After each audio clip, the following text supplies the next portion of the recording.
Okay, so in answer to your question, why do I think the court was closed, is because they had to hide the case. First, they wanted the public to know about the case. They put all this information in the public, all in newspapers, all these hundreds of witnesses, all these people are coming, they said coming forth. But when it came right down to it, they didn't have nothing but a small pool of people that we had proven had all set a plot up in South Beach, Florida, bounced up into Atlanta, into a house where it was at, and hanging out, and they plotted. They saw we had it. They knew they couldn't sustain the case. Well, and what they didn't do, by the way, also the prosecution, as they call themselves, which is Maxwell Woods and Don Baskins, right? What they did is they called witnesses, but they called about 4 witnesses, right? We called all the rest of their so-called witnesses in the indictment. We put them on the stand. The so-called victims in the indictment, the prosecution never called them. We had to call the so-called victims and put them on the stand, and they had to say in front of the court, he never did nothing to me, I was never molested, and they still want to use those victims' names in their PSI and put as a part of the guilty charge when they got right up in the stand in front of everybody. And that's why the judge closed it down. Anytime we put a witness on the stand that had something to say that was valid, the judge would say, hold it, take the jury out the room, let me hear them privately. And they put Jake's sister up on the stand, and Jake's sister said, I was there, I went to his house, I saw Barbara and all them scheming and plotting this thing together, and I told him I don't want to be no part of it. Jake told me the government's got me on payroll, and if I would work with them, I told them I'm not doing that to my father, so they cursed me out and told me to get out. Right? They knew that every time I stepped in court, I pointed out my jurisdiction rights and how they had no rights over me. My inalienable rights were being blocked. I don't live by their laws or by their government. They knew that was coming. And so what they did is whatever lawyer they threw at me, and they were giving me lawyers that I didn't hire on, like the Garland firm, right, who's there, placed there sole purposely to draw rich black money so that they can give them pleas and mess their careers up. Right? I didn't hire those people. I didn't sign any contracts with those people. I didn't make any verbal agreements with those people. My lawyer was Leroy Johnson, first black senator in Georgia. They pushed him out the way and they jumped on it so they can sabotage this case. The purpose of this case is to establish certain precedents in the state of Georgia. One is this is the first time the feds ever got involved in what they call a sex case. You follow?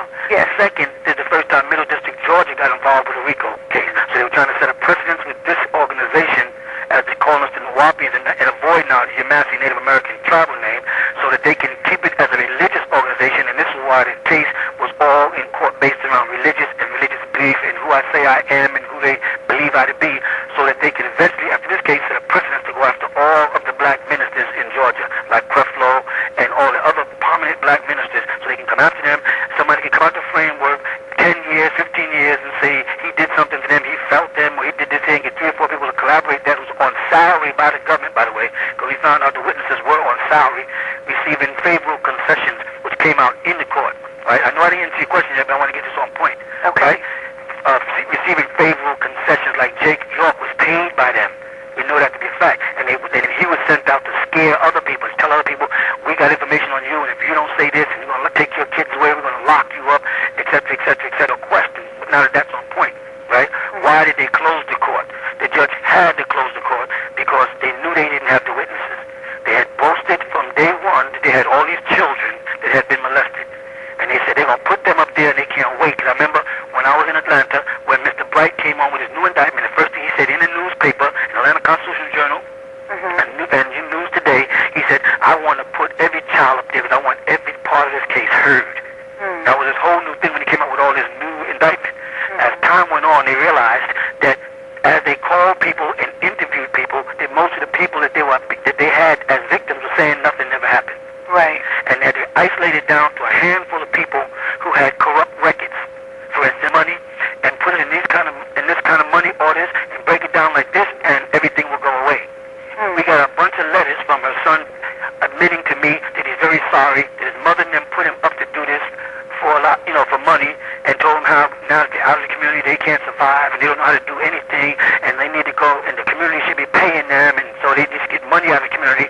So then it was easy for Jake to solicit them and get them in. Then the same thing with the sister was having mental problems all the time, so they tied her in it. So now they got a package of people that he then convinced that this is how we're going to work this. They all lived in the house together. They rehearsed their stories, and they started soliciting other people who was what they call dissidents or disgruntled members who were put out for various reasons.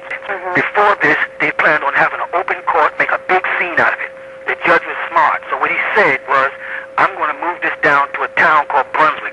So it happened that Brunswick is the same town that the Yamasee mostly Native American Moors, had their conflict with the Confederates, and he happens to be, Judge Ashley Royal happens to be a descendant directly of those Confederates. This is no coincidence, right? And he took it down to Brunswick, where he practiced law and lived for 20 years. This is no coincidence. He chose the jury himself. I sat there. Every time we would say somebody, he would say no, and then pick somebody else. He had already had these people picked. The people outside in the courtroom, because when you have a jury pick, you're sitting in a separate room.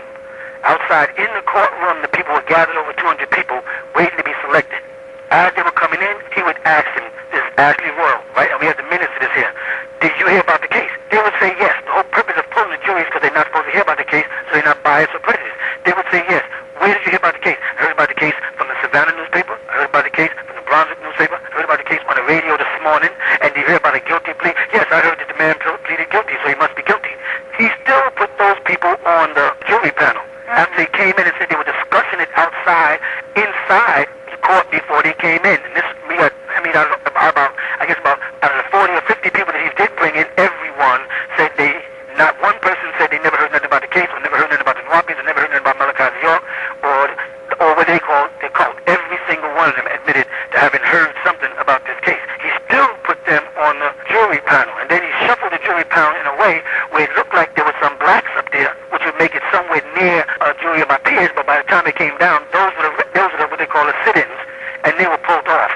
And the one black woman who was left up there is the one woman who said this case is a farce, and I know it's going to get overturned, and I don't want to be a part of it. So she resulted in a hung jury, but what he did is he made all the juries anonymous so nobody could find them. So he could pick them and get rid of them so nobody can trace this out.